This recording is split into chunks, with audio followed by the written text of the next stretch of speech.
silhouette of a mother duck. And with a baby duck, if you run that silhouette by, that is the particular key stimulus that will awake the response of following and opening the mouth. And it's called imprinting, and so you can imprint the duck to a silhouette of a mother duck.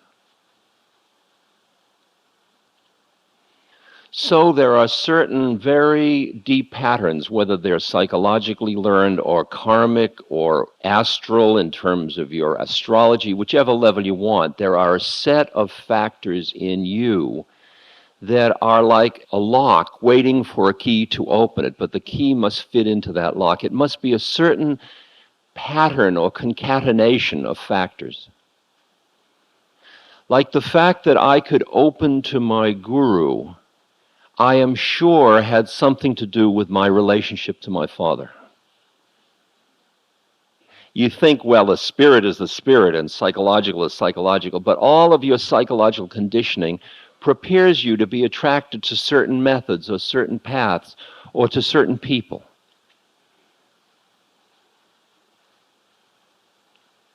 For many people, the energies they're working with at the time they are seeking this love so strongly are second chakra energies.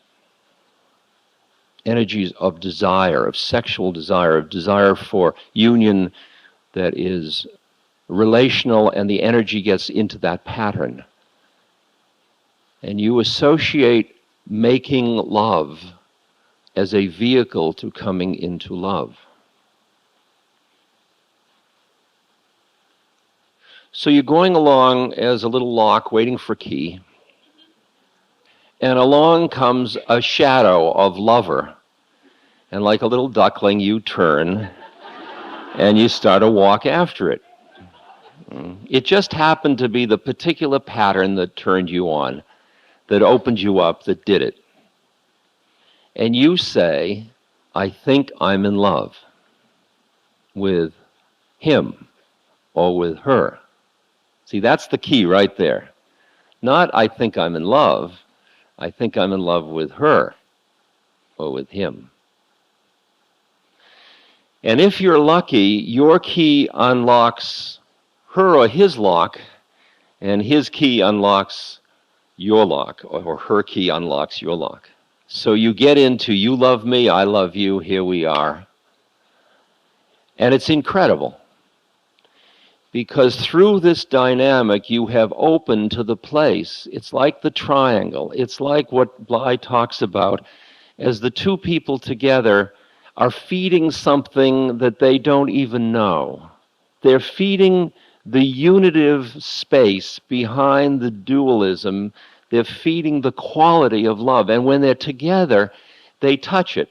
What we're really saying is, when you say, I am in love with you, said somewhat blandly, you are the key stimulus that is opening me to the place in myself where I am love, which I can't get to except through you. Can you hear that one? So you can imagine if you've been going around like a hungry ghost, starving for love, and you suddenly meet somebody that opens you to this well, this reservoir, this ocean of love, this ocean of feeling at home, and it's all rye bread. You know, you're just so happy. That quality that happens when you open to that, and you did it through meditation, or you did it through falling in love, whatever your method was, through acid, whatever you did it through, don't you get addicted to your method. You know, if acid did it, you want to know who your connection is, don't you? I mean, I do. Did.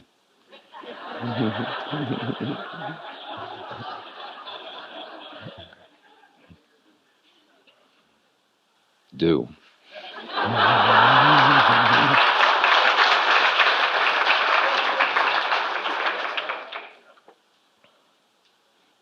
So if you met a master and the master shared with you a method, and the method worked to tune you to the place in yourself of awareness of love, You end up loving that method and you love that master, and the minute you do it, you get really drunk on it and very addicted to it. And fanatics in every religion are really, you call them adepts or addicts, because all methods are traps. And yet the bizarre thing about methods is they don't work unless you get trapped. So you can only hope that a method ultimately, after it traps you, it self-destructs, and you are left free of method. But you got to go through the method. And the method is scary because it does trap you.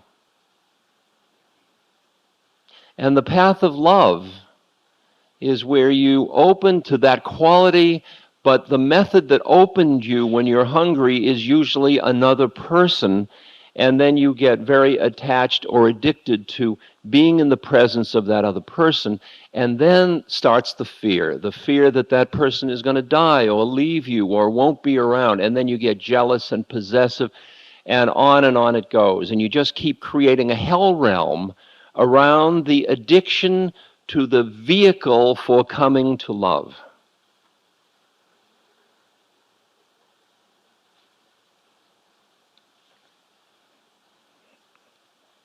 For even as love crowns you, brings you into that space, so shall it crucify you.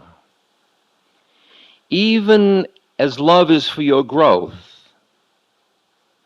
so is love for your pruning. Even as love ascends to your height and caresses your tenderest branches that quiver in the sun, so shall love descend to your roots and shake them in their clinging to the earth.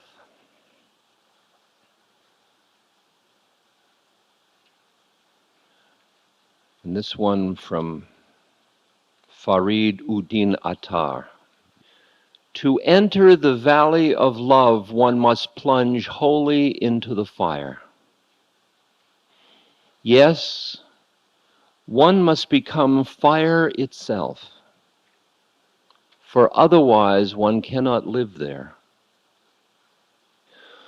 One that truly loves must resemble fire, her countenance aflame, burning and impetuous like fire.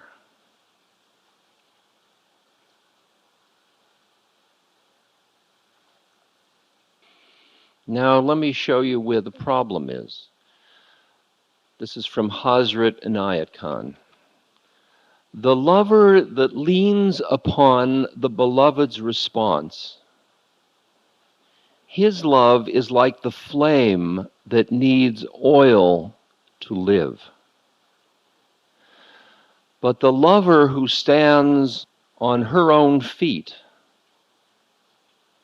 is like the lantern of the sun that burns without oil.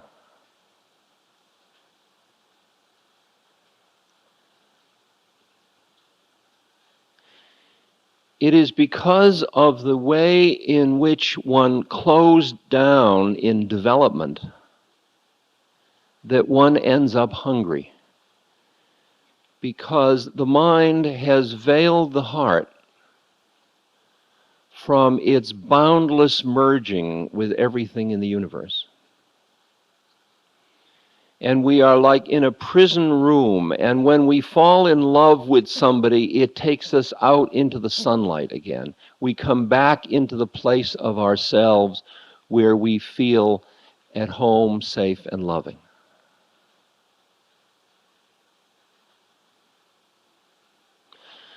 But when you hear that statement, that you are my key to the place in myself where I am indeed love, you see that the spiritual practices of devotion are designed to move you from I love you to We are in love together. Now consider love as a huge hot tub. It's a very personal image for me. Okay?